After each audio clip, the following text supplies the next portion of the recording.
Okay, guys, I thought I'd do another video here. This is basically, away from the usual stuff, I guess. But, wanted y'all to think about something, okay? And that's, how do I put this? How do I start? Just say, look at the way things are going in the U.S., right? Look at, just certain attitudes in the U.S. I mean, I'm American. I imagine most of you watching this are American too. But, as far as people feeling entitled to things, or what they feel that they're owed, or what they feel is being taken from them, just all this stuff here. It's going on. And you look at how spoiled people really are.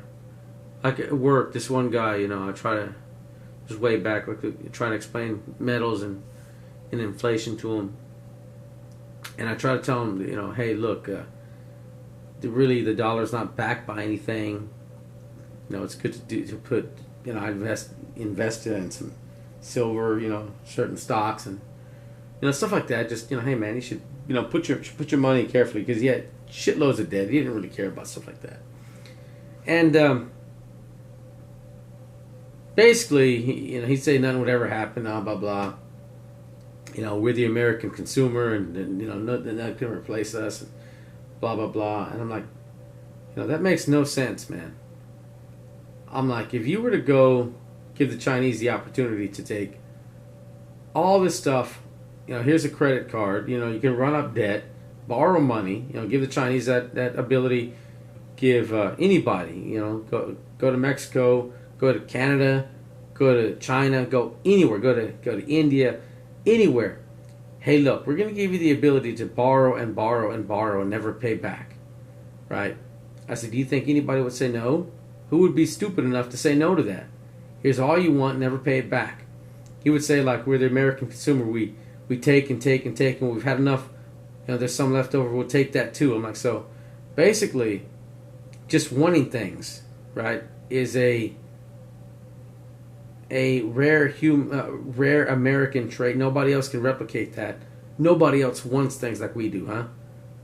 I'm like, nobody else, wants to have a cool Harley like you. Nobody else is going to willing to take all that debt in to have that motorcycle now. I was like, that's a uniquely American characteristic, huh? It cannot be replicated anywhere. That's what you're saying, basically. And, he didn't like it. And, some other guy, like, hey, blah, blah, blah. And he was telling me, like, well, actually, I'm on his side. I agree, and I do some, I put a little bit in silver, too, If they don't know the extent of it, they just know I put a little bit aside. And that was years ago. I'm a different place now, and now I don't talk. But anyway, that's just the mentality of it. And you look at how many preppers are in the U.S., right? It's estimated, 1 to 2%, I forget. Let's just say 1.5. I think it's actually closer to 1.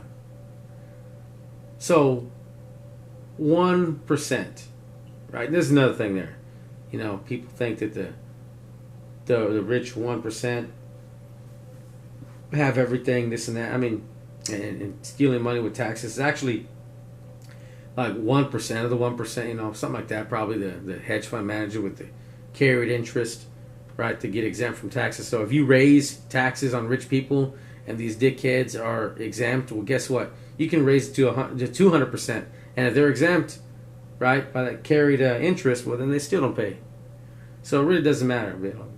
You ain't going to hear Obama or talk about that. Bush, nobody, no president, whether we have, nobody is going to talk about that, right? But, you raise the taxes, and people that are exempt, they still ain't going to pay, because, hey, they're exempt. But preppers, if you look at it, in another way, we're the 1%. And that's a very dangerous thing.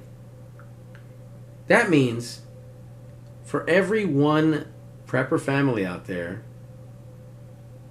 there's 99 families that are not. For every one family that has supplies, there's 99 families that do not.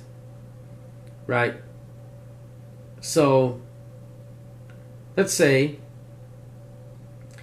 you have a year's worth of food. Right? Year's worth of food.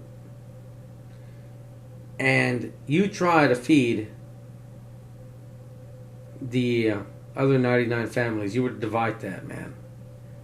That means 3 days, maybe 3.5 days, round it up a little bit.